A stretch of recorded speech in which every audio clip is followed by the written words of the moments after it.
ہے تو یہ انسان کو گناہوں پر ابھارتا ہے، بالخصوص وہ گناہ جن کا تعلق شہوات کے ساتھ ہے، ان گناہوں کے اوپر زیادہ ابھارتا ہے۔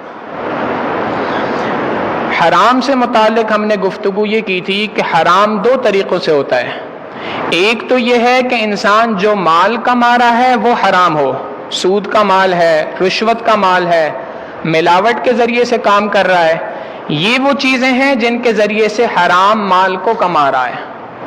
اور ایک یہ ہے کہ مال تو حلال کما رہا ہے مگر اس حلال مال کے ذریعے سے حرام اشیاء کو خرید کر استعمال کر رہا ہے۔ اور اس کی بھی بہت ساری صورتیں ہیں جن سے متعلق گفتگو ہو چکی ہے۔ کئی مرتبہ ایسا ہوتا ہے ہم یہ سمجھتے ہیں کہ ہر وہ چیز جو ہمارے اس ملک میں بک رہی ہے وہ حلال ہوگی، حالانکہ ایسا نہیں ہے۔ بدقسمتی کے ساتھ اس ملک کے اندر بکنے والی اشیاء میں سے بے تحاشا اشیاء ایسی ہیں کہ جن کے اندر حرام مال ملا ہوا ہوتا ہے۔ لہذا حلال طریقے سے کمانا ہے اور حلال مال کا کھانا ہے۔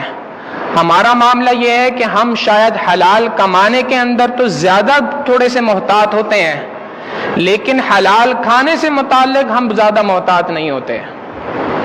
جو جہاں کا جو چیز جس جگہ کی پسند آ گئی اس کو خرید لیا اور کھا لیا۔ مختلف جگہوں پہ مختلف ریسٹورنٹس ہیں، کھانے پینے کی اشیاء ہیں، ان کے اندر ہم تمیز نہیں کرتے، چیک نہیں کرتے کہ یہاں پر پکنے والی چیزوں کے اندر حلال و حرام کی تمیز کی جاتی ہے کہ نہیں کی جاتی۔ جو پکانے والا ہے اس کو پاکی ناپاکی کے بنیادی مسائل کا بھی علم ہے کہ نہیں ہے۔ لہٰذا ایسا مال جب پیٹ کے اندر جاتا ہے تو وہ مختلف طریقوں کے اثرات انسان کے اوپر مرتب کرتا ہے۔ پہلا حرام مال کا جو اثر ہے وہ یہ ہے کہ انسان کے اندر سے شرم و حیا کو ختم کر دیا کرتا ہے۔ حرام مال کا سب سے پہلا اثر یہ ہے کہ یہ انسان کے اندر سے شرم و حیا کے مادے کو ختم کر دیا کرتا ہے۔ لہٰذا آپ دیکھیں جن ملکوں کے اندر خنزیر کا گوشت زیادہ کھایا جاتا ہے وہاں پر شرم و حیا کا تعلق بالکل ختم ہو چکا ہے۔ نبی علیہ الصلوۃ والسلام نے فرمایا اذا فاتک الحیا، جب تمہارے اندر سے حیا فوت ہو جائے فافعل ما شئت، جو چاہے کر، تیرے اوپر کسی قسم کی پابندیاں نہیں ہیں۔ یعنی جب انسان کے اندر سے حیا کا مادہ ختم ہو جائے گا اب اس سے کسی اچھائی کی امید کرنا یہ بہت ہی این خیال است و محال است و جنو، یہ بہت ہی بے تکی سی بات ہے۔ لہٰذا حرام مال کا سب سے پہلا انسان کے اوپر اثر یہ پڑتا ہے کہ یہ حرام مال پیٹ کے اندر جاتا ہے تو انسان کے اندر سے شرم و حیا کو ختم کر دیا کرتا ہے۔ اس سے متعلق چند واقعات گزشتہ درس میں ذکر کیے تھے۔ دوسری بات یہ ہے کہ یہ شرم و حیا ختم ہوتی ہے تو اس معاشرے کے اندر زنا عام ہو جایا کرتا ہے، اور جس معاشرے میں زنا عام ہو جائے نبی علیہ الصلوۃ والسلام نے فرمایا اللہ رب العزت ایسے معاشرے کے اندر ایسی برائیوں کو نازل فرماتے ہیں، ایسی بیماریوں کو نازل فرماتے ہیں جن بیماریوں کے بارے میں ان کے آباء و اجداد نے سنا نہیں ہوتا۔ ہمارے اس معاشرے کے اندر آج زنا عام ہو گیا ہے، آج شرم و حیا رخصت ہوتی جا رہی ہے۔ نتیجہ یہ ہے کہ اللہ رب العزت نے ایسی بیماریوں کے اندر ہمیں مبتلا کر دیا جن بیماریوں کا ہمارے بڑوں نے کبھی سنا بھی نہیں تھا۔ یہ کرونا وائرس ہمارے اکابرین نے، ہمارے بڑوں نے تو کبھی نہیں سنا تھا یہ بھی کوئی بیماری ہو سکتی ہے۔ یہ چکن گونیا کے نام سے ایک بیماری آ گئی۔ یہ مختلف قسموں کی وہ بیماریاں کہ جو ہمارے بڑوں کی زندگیوں کے اندر نہیں تھیں، اس کا بنیادی سبب یہی ہے کہ یہ شرم و حیا کے ختم ہونے کی وجہ سے آئی ہیں۔ دیکھیں کفر یہ بات جانتا ہے کہ مسلمان حرام مال کبھی بھی استعمال نہیں کرے گا۔ کفر کو یہ بات کا اچھی طریقے سے اندازہ ہے کہ یہ خنزیر کا گوشت کبھی نہیں کھائیں گے، یہ شراب کبھی نہیں پئیں گے۔ لہٰذا انہوں نے چال یہ چلی ہمارے ہی ملک میں وہ چیزوں کو نافذ کر دیا، ان چیزوں کو بنا کے بھیج دیا جن کے اندر ایسی چیزیں ملی ہوئی ہیں جن کے اندر خنزیر کی چربی استعمال ہوتی ہے، جن کے اندر شراب کی مادہ استعمال ہوتا ہے، مختلف ایسی چیزوں کو ہمارے معاشرے کے اندر رائج کر دیا اور ہم اس کو بڑے مزے سے کھا رہے ہوتے ہیں۔ لہٰذا اس معاملے میں علم کا حاصل کرنا یہ ہر مسلمان پر کی ذمہ داری ہے کہ وہ اس کے بارے میں علم حاصل کرے۔ تو پہلا اثر حرام مال کا یہ ہوتا ہے کہ یہ حرام مال انسان کے اندر سے شرم و حیا کو ختم کر دیتا ہے، اور دوسری بات یہ ہے کہ اس حرام مال کی وجہ سے انسان کے اوپر اثر یہ پڑتا ہے کہ اس کا عبادت کے اندر دل لگنا ختم ہو جاتا ہے۔ پہلے نیکی کا بڑا دل چاہ رہا تھا، مگر اچانک سے کوئی چیز ایسی کھائی، اس کے بعد سے عبادت سے، نیکی سے ایک دم سے دل ہٹ گیا۔ یہ ہر کسی کے ساتھ ہوتا ہے، اور اس کی وجہ یہ ہوتی ہے کہ ہم نے حلال حرام کی تمیز کھانے پینے کی اشیاء کے اندر کرنا چھوڑ دیا ہے۔ مرزا مظہر جان جانا رحمت اللہ علیہ، ان کے ایک خلیفہ تھے، ایک اللہ والے تھے، نام غالباً ان کا خواجہ ابو سعید رحمت اللہ علیہ تھا۔ وہ اپنے بارے میں فرماتے ہیں کہ ایک مرتبہ میں نے ایک مشتبہ مال کا ایک لقمہ اپنے پیٹ کے اندر لے لیا، ایک لقمہ کھایا، حرام نہیں تھا، مشتبہ تھا، پتہ نہیں تھا کہ حلال ہے کہ حرام ہے، مشتبہ مال تھا، اس کا ایک لقمہ میرے پیٹ کے اندر گیا، اللہ رب العزت نے ہر قسم کی جو کیفیات تھیں عبادت کی وہ ساری کی ساری سلب فرما دی۔ ایسا محسوس ہوتا تھا کہ میرے اندر اب کچھ نہیں ہے۔ اللہ والوں کو عبادت کی کرنے کی وجہ سے اللہ تعالیٰ کے ساتھ ایک تعلق قائم ہوتا ہے، ہر نماز کے ذریعے سے، ہر عبادت کے ذریعے سے نیکی کا نور جو دل میں آ رہا ہوتا ہے اس کی کیفیت میں اضافہ ہو جاتا ہے۔ فرماتے ہیں ایسا لگتا تھا ساری کی ساری کیفیت ختم ہو گئی۔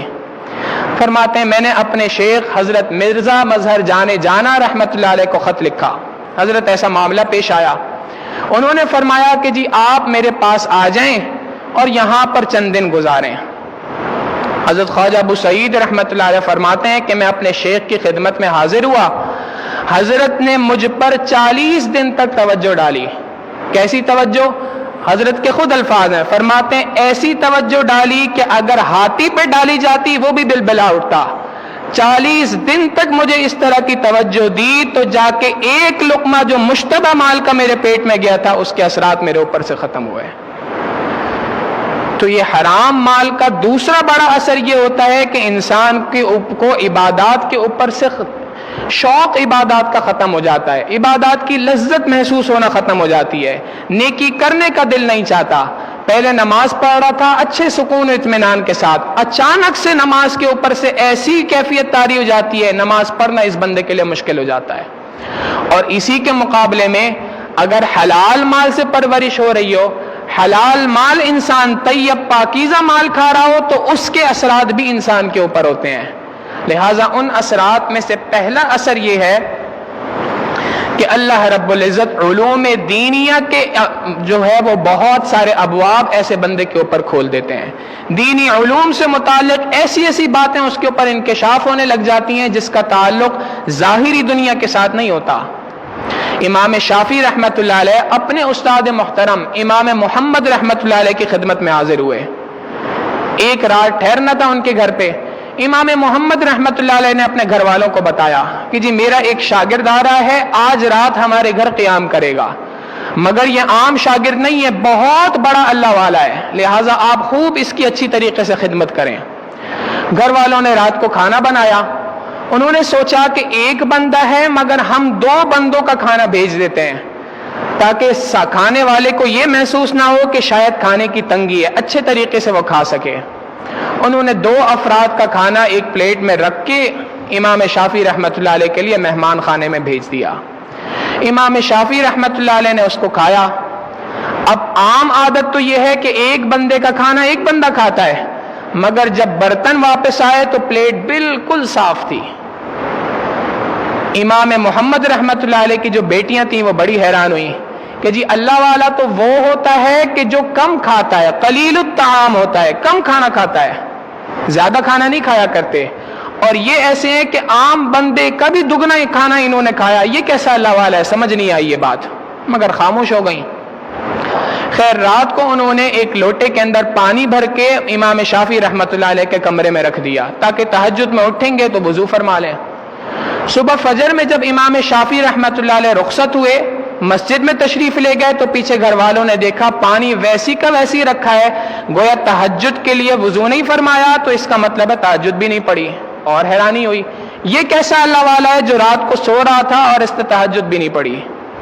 انہوں نے اپنے والد امام محمد رحمت اللہ علیہ سے پوچھا ابا جان یہ دو باتیں سمجھنی آئی. ایک طرف آپ کہتے ہیں بہت بڑا اللہ والا ہے، دوسری طرف یہ دو باتیں پیش آئی ہیں. ذرا پوچھ کے ہمیں بتائیں.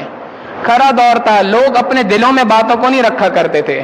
امام شافعی رحمۃ اللہ علیہ سے امام محمد رحمۃ اللہ علیہ نے پوچھا، حضرت یہ بات سمجھ نہیں آئی، آپ ذرا اس بات کو سمجھا دیں. امام شافعی رحمۃ اللہ علیہ نے فرمایا، حضرت بات دراصل یہ ہے، جب میں نے پہلا لقمہ اپنے منہ کے اندر لیا اتنا حلال اتنا طیب مال تھا کہ اس کے اثرات مجھے اس کے ساتھ ہی محسوس ہونے لگ گئے. میں سمجھ گیا کہ دیکھو زندگی میں مجھے اس سے زیادہ حلال، اس سے زیادہ طیب، اس سے زیادہ پاکیزہ مال کہیں اور نہیں ملے گا. لہٰذا جتنا کھانا ہے اس سارے کے سارے کھانے کو اپنے جسم کا حصہ بنا لوں. میں نے سارا کھانا کھا لیا. اب انسان زیادہ کھا لے تو فطری بات یہ ہوتی ہے کہ اس کو نیند آنے لگ جاتی ہے. وہ فرماتے ہیں کہ مگر حلال طیب مال اتنا تھا کہ اس کی وجہ سے میری نیند اڑ گئی اور علوم دینیہ کے ابواب میرے اوپر کھلنا شروع ہو گئے.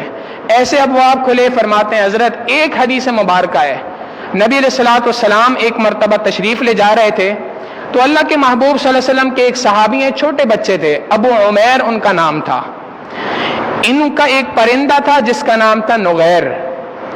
اس پرندے کے ساتھ وہ کھیلا کرتے تھے تو یہ پرندہ ایک دن مر گیا تو ابو عمیر کو بہت زیادہ اس کے اوپر افسردہ تھے. نبی علیہ الصلوۃ والسلام نے ان کی دلجوئی کے لیے فرمایا، یا ابا عمیر ما فعل النغیر، اے ابو عمیر تیرے نغیر نامی پرندے کے ساتھ کیا ہوا، کیا معاملہ پیش آیا؟ امام شافعی رحمۃ اللہ علیہ فرماتے ہیں کہ حضرت آپ کے گھر کا کھانا کھانے کا اثر تھا کہ میں پوری رات حدیث کے اس ٹکڑے کے اوپر سوچتا رہا اور میں نے اس حدیث کے ٹکڑے سے 100 سے زائد مسائل کا استنباط کر لیا، 100 سے زیادہ مسائل نکال لیے کہ نبی علیہ الصلوۃ والسلام بچوں کے ساتھ کس طرح سے پیش آتے تھے، اللہ کے محبوب صلی اللہ علیہ وسلم کسی کی دلجوئی کس طریقے سے کیا کرتے تھے، نبی علیہ الصلوۃ والسلام کا معمول کیا تھا، چھوٹوں سے بات کس طریقے سے کیا کرتے تھے. اس طرح کے 100 مسائل کا میں نے استنباط کر لیا. حضرت چونکہ پوری رات مسائل کو سوچتے ہوئے گزری، ساری رات نیند ہی نہیں آئی تو لہٰذا تہجد کے لیے وضو کرنے کی ضرورت ہی پیش نہیں آئی. اسی وضو سے تہجد بھی پڑھ لی، اسی وضو سے فجر کی نماز بھی پڑھ لی ہے. حلال پاکیزہ مال انسان کے پیٹ میں جاتا ہے، پہلا اثر یہ ہوتا ہے کہ انسان کے اوپر نیکی کے علوم دینیہ کے دروازوں کو کھول دیا کرتا ہے. اور دوسرا اس حلال مال کا اثر یہ ہوتا ہے کہ اس کی وجہ سے انسان کی عبادات کے اندر لذت بڑھ جایا کرتی ہے، عبادات کا شوق بڑھ جاتا ہے. دارالعلوم دیوبند کی جب بنیاد رکھی جانے لگی تو حضرت نانوتوی رحمۃ اللہ علیہ نے فرمایا، آج میں اس دارالعلوم دیوبند کی بنیاد اس شخصیت سے رکھواؤں گا جس نے گناہ کبیرہ کرنا تو دور کی بات ہے، کبھی گناہ کبیرہ کا سوچا تک نہیں ہے، خیال دل کے اندر نہیں آیا. لوگ حیران ہوئے یہ کون سی شخصیت ہے، کوئی بہت بڑے عرب کے عالم ہوں گے، کوئی عجم کے بہت بڑے عالم ہوں گے. مگر حضرت نے جب دعوت دی تو ان کا نام تھا منع شاہ رحمۃ اللہ علیہ. چھوٹے سے قد کے آدمی تھے، عالم نہیں تھے، گھاس کاٹنے کا پیشہ تھا، گھاس کاٹا کرتے تھے، مگر اتنے بڑے اللہ والے تھے کہ حضرت نانوتوی رحمۃ اللہ علیہ فرماتے ہیں گناہ کبیرہ کرنا تو دور کی بات، گناہ کبیرہ خیال بھی دل کے اندر نہیں گزرتا تھا. ان سے بنیاد رکھوائی. ان کا حال یہ تھا کہ پورا سال گھاس کاٹتے تھے اور پیسوں کو جمع کیا کرتے تھے، تھوڑے تھوڑے پیسے جمع کرتے تھے اور پورے سال میں ایک مرتبہ دارالعلوم دیوبند کے تمام اساتذہ کی دعوت کیا کرتے تھے. دارالعلوم دیوبند کے اساتذہ فرماتے ہیں ہمیں پورا سال حضرت منع شاہ رحمۃ اللہ علیہ کی دعوت کا انتظار رہتا تھا. کیوں؟ فرماتے ہیں کہ جب ان کے گھر کی دعوت کھا کے آتے تھے اتنا حلال اور طیب مال ہوتا تھا، 40 دن تک ہماری عبادات کی جو یکسوئی تھی اس کے اندر اضافہ ہو جایا کرتا تھا. تو یہ حلال اور طیب مال کے پہلا اثر یہ ہے کہ اس کی وجہ سے اللہ رب العزت علوم دینیہ کے دروازے انسان پہ کھول دیتے ہیں. اور دوسرا اثر یہ ہوتا ہے کہ اللہ رب العزت اس کی برکت سے انسان کے لیے دین کے اوپر، عبادات کے اوپر عمل کرنا آسان فرما دیتے ہیں. یہی وجہ ہے کہ اللہ کے محبوب صلی اللہ علیہ وسلم نے فرمایا کسب الحلال فریضۃ بعد الفریضہ. حلال کمانا یہ دیگر نماز، روزہ، حج، زکوٰۃ جو دیگر عبادات ہیں، جو فرائض ہیں، ان فرائض کے بعد ایک اہم فریضہ ہے جو ہر انسان کے اوپر لازم ہے. ہر انسان کے اوپر لازم ہے کہ وہ حلال طیب مال خود کمائے اور اپنی اولاد کو عطا کریں، اگرچہ وہ تھوڑا ہو تھوڑا ہو مگر حلال ہوگا تو اس کے اندر اللہ رب العزت برکت عطا فرمائیں گے، اور اللہ نہ کرے حرام ہو جتنا بھی زیادہ ہو اس کے اندر کبھی برکت نہیں رہا کرتی۔ لہٰذا اللہ رب العزت نے اس رکوع کے دوسرے حصے کے اندر بھی، جو آج کا حصہ ہے، اس کے اندر بھی حرام مال کی مختلف صورتوں کو بیان کیا۔ وہ کون کون سے مال ہیں جو اللہ رب العزت نے حرام فرمائے ہیں، جن کا کھانا، جن کا پینا، جن کی تجارت کرنا بالکل قطعاً حرام ہے۔ اللہ رب العزت فرماتے ہیں انما حرم علیکم المیتہ، بے شک اللہ رب العزت نے تمہارے اوپر مردار جانور کو حرام کر دیا۔ جو کوئی مردار کہتے ہیں ہر اس جانور کو جو ذبح کیا جا سکتا تھا مگر ذبح ہونے سے پہلے مر جائے۔ بکری ہے، ذبح کرتے تو حلال تھا مگر ذبح ہونے سے پہلے مر گئی تو یہ بکری حرام ہو گئی۔ لہٰذا ہر قسم کا مردار جانور جو کوئی بھی ہے، اللہ رب العزت نے اس کا بیچنا، اس کا خریدنا، اس سے کسی قسم کا فائدہ اٹھانا، اس کو کھانا، تمام کے تمام چیزوں کو حرام قرار دے دیا۔ ہاں، اس میں ایک چیز کا استثناء ہے، اگر کوئی بکری، کوئی جانور مر جائے، مردار جانور کی اگر کوئی کھال کو اتار لے تو اس کھال کو دباغت دینے کے بعد، کیمیکل کے ذریعے سے پاک کرنے کے بعد اس کھال کو استعمال کیا جا سکتا ہے۔ جیسے ذبح کرنے کے بعد ہم جانوروں کی کھالوں کو اتار لیتے ہیں، اس کا مختلف چمڑے بننے کے لیے شریعت نے اجازت دی ہے۔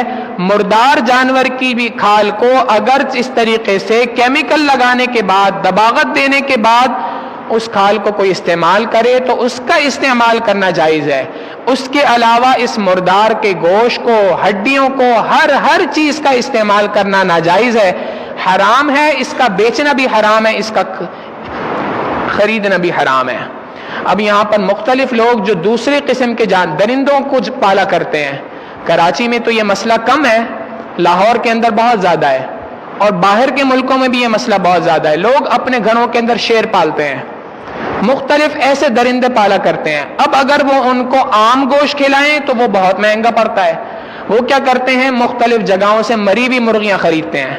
یہ یاد رکھیں، یہ مری ہوئی مرغی کا خریدنا، مری ہوئی مرغی کا بیچنا، دونوں کے دونوں حرام ہے، جائز نہیں ہے شریعت کے اندر۔ اس مسئلے کو بہت اچھی طریقے سے سمجھنا چاہیے۔ اللہ رب العزت فرماتے ہیں ہم نے تمہارے اوپر مردار جانور کے خرید و فروخت کو، کھانے پینے، ہر چیز کو حرام کر دیا، والدم، اور خون کو بھی حرام کر دیا۔ 7ویں پارے کے اندر اللہ تعالیٰ نے تفصیل بیان فرمائی، دمم مسفوحا، بہتا ہوا خون۔ یہ جو خون انسان کے جسم کے اندر دوڑ رہا ہے، اس خون کا بیچنا، اس خون کا خریدنا، اس خون کو کھانا یا پینا، ہر طریقے سے یہ حرام ہے۔ لہٰذا علماء نے مسئلہ لکھا اسی آیت کے ذیل میں، اگر کوئی شخص کسی دوسرے کو اپنا خون ہدیہ کرتا ہے، ڈونیٹ کرتا ہے، اپنا خون عطیہ کرتا ہے تو اس کی اجازت ہے۔ مگر اگر کوئی اپنے خون کو بیچتا ہے کہ مجھے اندر سے 2 بوتلیں خون کی نکال لو، میں اس کے بدلے مجھے 5000 روپے دے دو، یہ بیع کا کرنا، یہ تجارت کا کرنا، ایسا خون خریدنا، ایسا خون بیچنا، دونوں حرام ہے، جائز نہیں ہے۔ تو لہٰذا مردار کو بھی اللہ رب العزت نے حرام کر دیا، خون کے خرید و فروخت کو بھی اللہ رب العزت نے حرام فرما دیا۔ وَلَحْمَ الْخِنْزِيرِ، خنزیر کے گوشت کو بھی اللہ رب العزت نے حرام قرار دے دیا۔ خنزیر کا گوشت بھی حرام ہے، خنزیر کا ہر جز، ہر چیز حرام ہے۔ علماء نے لکھا یہ خنزیر نجس العین ہے، اس کی ہر چیز حرام ہے، ہر چیز نجس ہے، اس کے ناخن ہو، اس کی کھال ہو، اس کی پٹھے ہوں، ہڈیاں ہوں، گوشت ہوں، یہ تمام کی تمام چیزیں اللہ رب العزت نے حرام کی ہیں۔ اور فرمایا وَمَا أُهِلَّ بِهِ لِغَيْرِ اللَّهِ، اور ہر وہ جانور جس کو غیر اللہ کے نام پر ذبح کیا جائے وہ بھی حرام ہے۔ ہر وہ جانور جس کو اللہ کے علاوہ کسی اور کے نام پہ ذبح کر دیا جائے، اس جانور کو کھانا، اس جانور کا استعمال کرنا، اس جانور کا خرید و فروخت، ہر قسم کی چیز حرام ہے۔ پچھلے زمانے کے اندر، عربوں کے زمانے کے اندر، وہ لوگ جانور کو ذبح کرتے تھے تو چھری پھیرتے ہوئے کہا کرتے تھے بسم اللہ والعزا، ہم لات اور عزا، یہ 2 بہت بڑے بڑے بت تھے ان کے، ان بتوں کے نام پر ہم اس جانور کو ذبح کرتے ہیں۔ اللہ رب العزت نے منع کر دیا کہ تم کسی بھی بت کے نام پر، کسی اور کے نام پر، حتیٰ کہ نبی علیہ السلام کے نام پر بھی اگر کوئی شخص کسی جانور کو ذبح کرے گا تو وہ جانور بھی حلال نہیں ہے۔ اگر جانور حلال ہے تو وہی جانور حلال ہے جس پر اللہ رب العزت کا نام لیا گیا ہو، اللہ رب العزت کے لیے جس کو ذبح کیا گیا ہو وہ جانور حلال ہے، اور جس جانور کو غیر اللہ کے لیے ذبح کیا گیا ہو اس جانور کا کھانا، اس جانور کا پینا، اس جانور کی چیزوں کا استعمال کرنا اور اس جانور کا بیچنا، ہر قسم کی چیز اللہ رب العزت نے حرام قرار دے دی۔ جب اللہ کے نبی کے نام پہ کسی جانور کو ذبح نہیں کیا جا سکتا، آپ بتائیں کیا کسی اولیاء کے نام پہ ذبح کیا جا سکتا ہے؟ آج لوگوں نے مختلف چیزوں کو بنا دیا ہے۔ یہ شاہ عبد القادر جیلانی رحمت اللہ علیہ کے نام کے اوپر ہم بکرے ذبح کرتے ہیں۔ بھائی شاہ عبد القادر جیلانی کے نام پر اگر آپ بکرے ذبح کریں گے، یہ بکروں کا ذبح کرنا اللہ کے علاوہ کسی کے نام پر ذبح کرنا ہے۔ دیکھیں دو چیزیں بالکل الگ الگ ہیں، ایک یہ ہے کسی کے نام پر ذبح کرنا، یہ حرام ہے، اور ایک یہ ہے کہ انسان اللہ کے لیے ذبح کرے اور اس کے بعد اس گوشت کو غریبوں میں تقسیم کر دے، جو ثواب آئے اس ثواب پر نیت کر لے، اے اللہ اس کا ثواب فلاں بزرگ کو عطا فرما، فلاں اللہ والے کو عطا فرما، میرے والدین کو عطا فرما، بہنوں کو، رشتہ داروں کو، جس کسی کی بھی نیت کرنا چاہتا ہے کر سکتا ہے، یہ بالکل جائز ہے، اس میں کسی قسم کی کوئی قباحت نہیں۔ قباحت اس وقت پہ آتی ہے جب ہم کسی غیر کے نام پر ذبح کرتے ہیں۔ غیر کے نام پہ ذبح کرنے کا مطلب یہ ہوتا ہے کہ انسان یہ نیت کر رہا ہوتا ہے کہ اس کا جو ثواب ہے وہ فلاں آدمی مجھے دے گا، یا اس کے ذریعے سے جو فائدہ ہے وہ فلاں آدمی مجھے دے گا، یہ ہے غیر اللہ کے نام پر ذبح کرنا۔ اور اللہ کے نام پہ جب ذبح کرتا ہے تو اس کا مقصد یہ ہوتا ہے کہ میں اس جانور کو ذبح کر رہا ہوں اس لیے کہ اس جانور کی ذریعے سے اللہ رب العزت کا قرب مجھے حاصل ہوگا، اللہ تعالیٰ ثواب مجھے عطا فرمائیں گے۔ تو اللہ کے علاوہ کسی اور کے نام پر جو جانور ذبح ہو جائے اس جانور کا کھانا بھی حرام ہے۔ لہٰذا علماء نے لکھا جب کبھی بھی جانور کو ذبح کیا جائے، ذبح کرتے ہوئے اس پر چھری پھیری جائے تو اس چھری کے پھیرتے ہوئے بسم اللہ اللہ اکبر، اللہ کا نام لینا واجب ہے۔ اگر کسی شخص نے اللہ کا نام نہیں لیا، بھول گیا، ارادہ تھا لینے کا، بھول گیا تو یہ بھول معاف ہے، لیکن اگر جان بوجھ کر اللہ کا نام نہیں لیا تو وہ جانور حلال نہیں ہے، وہ جانور حرام ہے۔ اس مسئلے کو بہت اچھی طرح سے سمجھ لیں۔ پھر یہاں پر ایک اشکال اور ہوتا ہے، ایک بات اور لوگوں کو کنفیوز کرتی ہے، اور وہ یہ ہے کہ جب غیر اللہ کے نام پر، اللہ کے علاوہ کسی اور کے نام پر ذبح کرنا جائز نہیں ہے تو عقیقہ کیسے حلال ہو گیا بھائی؟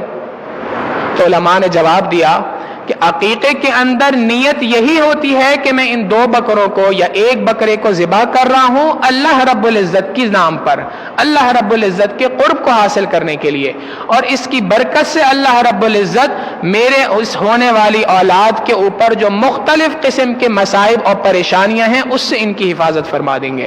لہٰذا عقیقے کے کرنا سنت ہے، 7ویں دن کرنا سنت ہے، 7ویں دن اگر کوئی نہ کر سکے تو 14ویں دن کرنا سنت ہے، 14ویں دن بھی نہ کر سکے تو 21ویں دن کرنا سنت ہے۔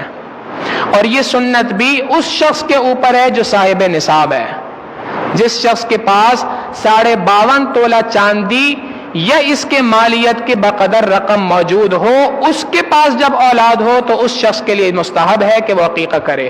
جس کے پاس اتنا پیسہ نہ ہو اس کے لیے عقیقہ کرنا نہ سنت ہے، نہ فرض ہے، نہ واجب ہے، کچھ بھی نہیں ہے۔ ہاں اگر اللہ نے اس کو استطاعت دی ہے، وہ کرنا چاہتا ہے تو بہت اچھی بات ہے، مگر ہمارے ہاں اس میں افراط تفریط یہ ہوتی ہے کہ بعض لوگ عقیقہ کرنے کو اتنا لازم سمجھتے ہیں کہ دوسروں سے قرض لے رہے ہوتے ہیں، یہ مناسب عمل نہیں ہے۔ جب اللہ نے آپ کو مکلف نہیں بنایا تو آپ اس معاملے میں سکوت اختیار کریں، اللہ سے دعا کریں اللہ تعالیٰ آپ کو اتنا غنی کر دے کہ آپ کے پاس اتنا مال ہو کہ اپنے مال سے آپ اللہ کے راہ کے اندر قربانی دے سکیں۔ اور دوسرا مسئلہ اسی طریقے سے ولیمے کا کرنا، ولیمے کا کرنا یہ بھی سنت عمل ہے۔ نبی علیہ الصلوۃ والسلام نے حضرت عبد الرحمن ابن عوف رضی اللہ تعالیٰ عنہ کو فرمایا اولم ولو بشات، ولیمہ کرو اگرچہ ایک بکری کے ساتھ ہو۔ لہٰذا یہ ولیمے کا کرنا یہ بھی نبی علیہ الصلوۃ والسلام کی سنت مبارکہ، یہ غیر اللہ کے نام پر ذبح نہیں ہوتا، اللہ رب العزت کے نام پہ ہی انسان جانور کو ذبح کرتا ہے۔ اور یاد رکھیے گا یہ ولیمے کا کرنا سنت ہے، نکاح کے اندر ایک نکاح کا کرنا سنت ہے اور اس کے بعد ولیمے کا کرنا سنت ہے۔ رخصتی کی تقریب کا کرنا یہ کہیں شریعت کے اندر ثابت نہیں ہے۔ ہاں اگر کوئی کھانا کھلا دیتا ہے یہ ناجائز نہیں ہے، حرام نہیں ہے، مگر یہ سنت سے ثابت نہیں ہے۔ سنت سے جو چیز ثابت ہے وہ ولیمے کا کرنا ہے، اور بدقسمتی سے آج ہمارے معاشرے سے اس سنت کو بھی مٹایا جا رہا ہے. جی ہم کمبائنڈ گیدرنگ کریں گے, ایک مشترکہ دعوت کریں گے, جس دن رخصتی ہوتی ہے اسی دن ایک دعوت کی جاتی ہے, آدھا اس میں سے حصہ لڑکے والے خرچہ برداشت کرتے ہیں, آدھا لڑکی والے برداشت کرتے ہیں. اس طریقے سے ہم سنت جو ولیمے کی تھی اس سے محروم ہو رہے ہوتے ہیں. لہٰذا اس سے بہتر یہ ہے کہ اس فنکشن کو بند کیا جائے اور اس کی جگہ پر ولیمے کا فنکشن کیا جائے. یاد رکھیے گا, ولیمے کا کرنا سنت ہے, مگر ولیمے کے لیے ہال کا بک کرنا یہ کوئی سنت نہیں ہے. اللہ کے محبوب صلی اللہ علیہ وسلم نے فرمایا سب سے زیادہ بہترین, سب سے زیادہ خیر و برکت والا نکاح وہ ہے جس نکاح کے اندر سب سے کم خرچہ ہو. ہم نے اپنے شادی بیاہ میں خرچوں کو بڑھا دیا, خیر و برکتیں ہماری شادیوں سے رخصت ہو گئیں. پھر ہم شکوے کرتے ہیں شادی کے بعد بیوی سے نہیں بنتی ہے, گھریلو ازواجی زندگی اچھی نہیں ہو رہی ہے. بھائی اس لیے نہیں ہو رہی ہے کیونکہ اللہ کے محبوب صلی اللہ علیہ وسلم کا جو فرمان تھا ہم نے اس کے اوپر عمل کرنا چھوڑ دیا. کاش آج کے اس زمانے کے اندر ہم سادگی کو اختیار کرنا شروع کر دیں. یاد رکھیں ہم سادگی کو اختیار کریں گے, نکاح کا کرنا آسان ہو جائے گا. جس معاشرے میں نکاح کا کرنا آسان ہوتا ہے اس معاشرے سے زنا کا کرنا بہت مشکل ہو جاتا ہے, اور جس معاشرے میں نکاح کا کرنا مشکل ہو جائے اس معاشرے سے زنا کا کرنا بہت آسان ہو جاتا ہے. لہٰذا اپنے اس معاشرے کے اندر نکاح کے کرنے کو آسان بنائیں. اپنی تقریبات میں باوجود اپنی استطاعت کے سادگی اختیار کریں, اس نیت سے کہ میرے اس اسٹیپ کے ذریعے سے, میرے اس انیشیٹو کے ذریعے سے, میرے اس پہلے قدم کے ذریعے سے میرے خاندان والوں کو, میرے رشتہ داروں کو, میرے محلے والوں کو یہ موقع مل جائے گا کہ وہ بھی سادگی کو اختیار کر سکیں. تو بہرحال اللہ رب العزت کے نام پر جو کوئی جانور بھی ذبح کرے گا وہ حلال ہے. جو کوئی جانور بھی اللہ کے غیر کے لیے استعمال ہوگا, ذبح ہوگا, اللہ رب العزت نے اس کو حرام قرار دے دیا. آگے شرط بتا دی, فمن اضطر غیر باغ, جو کوئی شخص بھی اگر اس کو کھائے, فمن اضطر مجبور ہو کر, غیر باغ بغیر لذت کے حاصل کیے, فلا اسم علیہ تو اس کے اوپر کسی قسم کا کوئی گناہ نہیں. یعنی ایک شخص ہے اس کو مجبور کر دیا جائے اس بات پہ کہ تم مردار کھاؤ, حرام مال کو کھاؤ. دو صورتیں اس کی ہو سکتی ہیں. ایک صورت تو یہ ہے کہ کوئی انسان کے اوپر گن پوائنٹ پہ آ جائے, اگر تم نے خنزیر کا گوشت نہ کھایا تو میں تمہیں قتل کر دوں گا, اگر تم نے شراب کا ایک گھونٹ نہیں پیا تو میں تمہیں قتل کر دوں گا. یہ بھی مجبوری ہے. اور دوسری مجبوری یہ ہے کہ انسان ایسی جگہ پہ موجود ہے جہاں حلال مال موجود ہی نہیں ہے, اور اس حال کے اندر وہ اتنا بھوکا ہے کہ اس کو ڈر ہے کہ اگر میں نے حرام مال جو میرے سامنے موجود ہے, صرف خنزیر کا گوشت اور کچھ موجود نہیں ہے, اگر یہ جو موجود ہے اگر میں نے نہ کھایا تو میرا انتقال ہو جائے گا, میں مر جاؤں گا بھوک کی وجہ سے. تو یہ ہے اضطرار, محالت مجبوری. اللہ رب العزت فرماتے ہیں کہ اگر تمہارے اوپر مجبوری آ جائے, اس میں اگر تم کھاؤ لذت حاصل کرنے کے لیے نہیں, مگر اتنا کھاؤ جس سے تم زندہ رہ سکتے ہو, تو فلا اسم علیہ تم پر کسی قسم کا کوئی گناہ نہیں. ان اللہ غفور الرحیم, اللہ رب العزت بڑا بخشنے والا, بڑا مہربان ہے, وہ تمہارے اس گناہ کو معاف کر دے گا, تم پر کسی قسم کا کوئی گناہ نہیں آئے گا. لہٰذا یہ حلال اور حرام کے مسائل کو خوب اچھی طریقے سے یاد رکھو, اور یہ بھی یاد رکھو کہ حلال کے کو اللہ رب العزت نے الگ بیان کر دیا, حرام کو الگ بیان کر دیا. الحلال بین والحرام بین, حلال بھی بیان ہو چکا واضح کھلم کھلا, حرام بھی کھلم کھلا واضح ہو چکا ہے. اب اس کے بعد اگر کوئی شخص حلال و حرام کے احکامات کو چھپاتا ہے, اللہ رب العزت فرماتے ہیں ان الذین یکتمون, جو کوئی شخص بھی چھپاتا ہے ان باتوں کو, ما انزل اللہ من الکتاب, جو اللہ رب العزت نے اپنی اس کتاب میں نازل فرمایا, وَيَشْتَرُونَ بِهِ ثَمَنًا قَلِيلًا, اور اس چھپانے کے بدلے میں تھوڑے سے زندگی کے کچھ پیسے حاصل کر لیتا ہے. یعنی کچھ پیسوں کو حاصل کر کے ان حلال و حرام کے مسائل کو امت سے چھپاتا ہے. اولئک ما یأکلون فی بطونہم, یہ وہ افراد ہیں جو اپنے پیٹوں کے اندر آگ کو بھر رہے ہیں. ما یأکلون فی بطونہم الا النار, وہ اپنے پیٹوں کے اندر سوائے آگ کے کسی اور چیز کو نہیں بھر رہے. ولا یکلمہم اللہ یوم القیامہ, اللہ رب العزت ان سے قیامت کے دن کسی قسم کی کوئی بات چیت نہیں فرمائے گا. ولا یزکیہم, اور نہ اللہ رب العزت قیامت کے دن ان کا تزکیہ فرمائے گا, نہ ان کو صاف ستھرا کرے گا, نہ ان کے گناہوں کے اثرات کو ان پر سے ختم کرے گا, نہ ان سے کل قیامت کے دن کسی قسم کی کوئی بات چیت کی جائے گی, بلکہ وَلَهُمْ عَذَابٌ عَلِيمٌ, یہ لوگ دردناک عذاب کے اندر ہوں گے. دردناک عذاب میں کیوں ہوں گے؟ اولئک، یہ اس وجہ سے ہے کہ یہ وہ لوگ ہیں الذین اشتروا الضلالۃ بالہدی، جنہوں نے گمراہی کو خرید لیا ہے ہدایت کے بدلے میں. ایک طرف اللہ کا کلام تھا، یہ ہدایت تھی، انہوں نے اس ہدایت کے بدلے میں گمراہی کو خرید لیا ہے. الضلالۃ بالہدی والعذاب بالمغفرہ، اور عذاب کو خرید لیا ہے اللہ رب العزت کی مغفرت کے بدلے میں.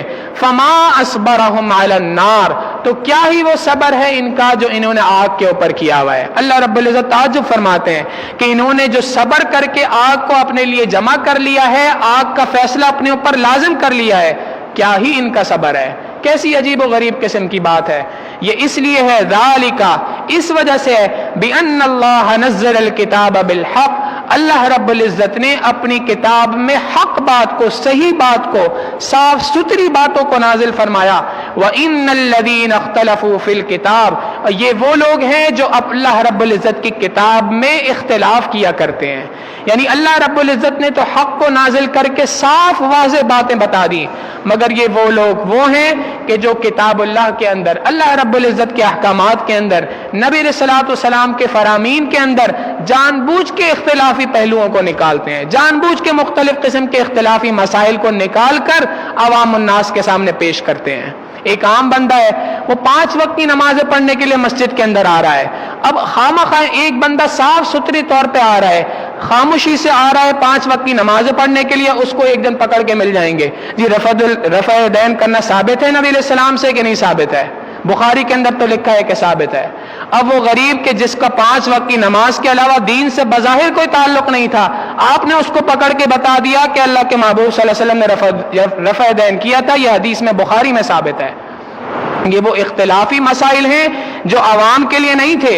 عوام کے لیے تو صرف یہ بات تھی کہ انہوں نے اپنے علماء سے پوچھنا ہے، پوچھ کے اس کے مطابق عمل کر لینا ہے. سوال یہ ہے کہ کیا رفع الیدین کا کرنا یا نہ کرنا، اس سے نماز کے اندر فرق پڑتا ہے یا نہیں پڑتا؟ امت کے تمام ائمہ اس بات میں متفق ہیں، آپ رفع دین کریں گے تو بھی نماز ہو جائے گی، رفع دین نہیں کریں گے تو بھی نماز ہو جائے گی. صرف فرق یہ ہے کہ افضل کیا ہے، غیر افضل کیا ہے. ہم نے اس افضل اور غیر افضل کی باتوں کو اتنا زیادہ اس کے اندر اختلاف پیدا کر دیا امت کے اندر. اللہ رب العزت فرماتے ہیں یہ اس وجہ سے ہے کہ انہوں نے حق بات کو چھپایا. وَإِنَّ الَّذِينَ اخْتَلَفُوا فِي الْكِتَابِ، کتاب کے اندر جو مختلف مسائل تھے ان کے اندر اختلاف پیدا کر دیا. لَفِي شِقَاقٍ بَعِيدٍ، دور کی گمراہی کو انہوں نے خرید لیا. کتاب کے اندر ایسے اختلافات کو لے آئے کہ جو دور کی باتیں تھیں، قریب، یعنی حلال و حرام کے مسائل نہیں تھے. یہ مسائل جو اختلافی تھے حلال حرام کے مسائل نہیں تھے، فرض واجب کے مسائل نہیں تھے. مسائل تھے تو چھوٹی چھوٹی سی باتوں کے اوپر تھے کہ کون سی چیز افضل ہے اور کون سی چیز غیر افضل ہے. ہم نے ان چھوٹے مسائل کو لے لیا اور ان مسائل کے اوپر اختلاف پیدا کر دیے. اللہ رب العزت فرماتے ہیں جو کوئی ان باتوں کے ذریعے سے امت میں تفرقہ ڈالے گا، یہ ان افراد میں سے ہے جو اپنے پیٹ کے اندر جہنم کی آگ کو بھر رہے ہیں.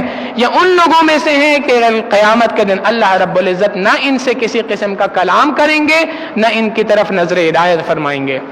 اللہ رب العزت ایسی تمام باتوں سے ہماری حفاظت فرمائے اور اللہ رب العزت ہمیں شریعت کے مطابق، سنت کے مطابق زندگی گزارنے والا بنائے. حلال اور حرام کے مسائل کو اپنے علماء سے پوچھ کر اس کے مطابق چلنے کی توفیق عطا فرمائے. وآخر دعوانا ان الحمد للہ رب العالمین. ایک اعلان ہے اور وہ ہے شب برات سے متعلق. اس بیان شب برات کو انشاءاللہ العزیز ہماری اس مسجد کے اندر ایک اصلاحی بیان ہے. اس سے پہلے یہ بات سمجھیں کہ شب برات سے متعلق یہ جو 15ویں شعبان ہے، 15 شعبان کی رات ہے، اس سے متعلق بھی بہت سارے حضرات افراط و تفرید کا شکار ہیں. بعض لوگ یہ بات کہتے ہیں کہ شب برات کی کوئی اصل عبادت ثابت ہی نہیں ہے نبی علیہ الصلوۃ والسلام سے، اس رات کی کوئی حیثیت نہیں ہے. یہ بات بھی غلط ہے. اور بعض حضرات نے اتنی اس کے اندر غلو کر لیا کہ وہ کہتے ہیں کہ اس رات کے اندر مختلف قسم کی خرافات ہیں جن پر عمل کرنا چاہیے. چنانچہ اجتماعی عبادات کرنا انہوں نے شروع کر دی، نمازوں کی نوافل کے اعتبار سے جماعت کرنا شروع کر دی، قبرستان میں میلے لگانا شروع کر دیے. یہ بھی غلط ہے. حقیقت یہ ہے کہ اس رات کی جو فضیلت ہے وہ 10 صحابہ اکرام سے ثابت ہے. 10 صحابہ اکرام سے اس بارے میں مختلف قسم کی روایات منقول ہیں، اور نبی علیہ الصلوۃ والسلام نے فرمایا کہ یہ وہ رات ہے، ہم اپنے سمجھنے کے لیے یوں کہیں تو یہ رات بجٹ کی رات ہے۔ اس رات کے اندر اگلے 1 سال میں انسان کے رزق کے حوالے سے جتنے فیصلے ہونے ہوتے ہیں وہ سارے کے سارے اس رات میں ہوتے ہیں۔ اس لیے اللہ کے محبوب صلی اللہ علیہ وسلم کی 2 سنتیں ہیں، ایک یہ کہ اس رات میں نبی علیہ الصلوۃ والسلام عبادت کر کے خوب اللہ رب العزت سے دعائیں مانگا کرتے تھے۔ دوسرا عمل کہ اگلے دن اللہ کے محبوب صلی اللہ علیہ وسلم روزہ رکھا کرتے تھے اور فرماتے تھے کہ میں چاہتا ہوں کہ جب میرے بارے میں فیصلہ ہو کل اگلے دن، یعنی اگلے دن جب بجٹ کا فیصلہ ہو، رزق کا فیصلہ ہو، تو اس وقت میں اللہ رب العزت کے ہاں میں روزے کے ساتھ پیش ہوں۔ یہ دونوں چیزیں نبی علیہ الصلوۃ والسلام سے ثابت ہیں۔ تو یہ رات بہت زیادہ قیمتی رات ہے۔ ہم یوں سمجھنے کہ یہ رمضان المبارک کے آنے سے پہلے رمضان کی تیاری کی ایک رات ہے، جس کے اندر اللہ رب العزت نے بہت زیادہ خیر کے فیصلے فرمانے ہوتے ہیں، لہٰذا اس رات کے اندر عبادات کا کرنا یہ بہت ہی مستحب عمل ہے۔ صحیح بات تو یہی ہے کہ ہمارے اکابر علماء سے یہی ثابت ہے کہ یہ رات انفرادی طور پہ عبادات کرنے کے لیے ہے، مگر آج کے اس زمانے کے اندر لوگوں کے مزاج بدل گئے، عبادات کے اندر چونکہ اتنا زیادہ پورا سال لگے نہیں ہوتے تو انفرادی عبادت کرنا عام طور پہ انسان کے لیے مشکل ہو جاتا ہے۔ تو ایسے افراد کوشش کرتے ہیں کہ جی ہم مسجد کے اندر آ کر عبادات کر لیں۔ علماء نے لکھا کہ آج کے زمانے میں اگر کوئی شخص مسجد میں آ کر انفرادی عبادت کر رہا ہے تو یہ بھی جائز ہے۔ پھر اس کے ساتھ ساتھ بعض بزرگوں نے بات کہی کہ چونکہ ان راتوں کے اندر عمومی طور پہ لوگوں کے دل اللہ رب العزت کی طرف زیادہ متوجہ ہوتے ہیں، دل نرم ہوتے ہیں، رش بھی زیادہ ہوتا ہے نمازوں کے اندر عام دنوں کے مقابلے میں، لہٰذا اگر ان راتوں میں امت کے افراد کو ان مسائل کے بارے میں بتا دیا جائے جو اس رات سے متعلق ہیں اور ان کو توبہ کی طرف متوجہ کر دیا جائے، اجتماعی ایک دعا ہو جائے جس کے اندر اجتماعی طور پہ توبہ ہو جائے، تو اس کے اندر کسی قسم کی قباحت نہیں، یہ کوئی بدعت نہیں ہے۔ لہٰذا اسی بات کو سامنے رکھتے ہوئے بروز پیر بعد نماز انشاءاللہ العزیز ہماری اس مسجد کے اندر بیان ہے۔ بیان کا موضوع یہی ہے کہ شب برات رزق کی تقسیم اور گناہوں سے معافی کی رات، تو خود بھی اس میں شریک ہوں، اور الحمدللہ حسب معمول اس کے اندر خواتین کے لیے بھی باپردہ نشست کا اہتمام ہے، خود بھی تشریف لائیں اور اپنے گھر والوں کو بھی اس کے اندر آنے کا موقع دیں۔ اللہ رب العزت دین کی باتوں کو صحیح طور پر سننے کی اور اس کے مطابق عمل کرنے کی ہم سب کو توفیق عطا فرمائے۔ وآخر دعوانا ان الحمدللہ رب العالمین۔ سبحان رب جلال الوہاب، اللہم صلی علی سیدنا محمد وعلی آل سیدنا محمد وبارک وسلم۔ ربنا ظلمنا انفسنا وإن لم تغفر لنا وترحمنا لنكونن من الخاسرین۔ ربنا آتنا فی الدنیا حسنة وفی الآخرة حسنة وقنا عذاب النار۔ اللہم اکفنا بحلالک عن حرامک واغننا بفضلک عمن سواک۔ اللہم بارک لنا فی رجب و شعبان وبلغنا رمضان۔ وصلی اللہ تعالی علی حبیبہ سیدنا محمد وآلہ واصحابہ اجمعین برحمتک یا ارحم الراحمین۔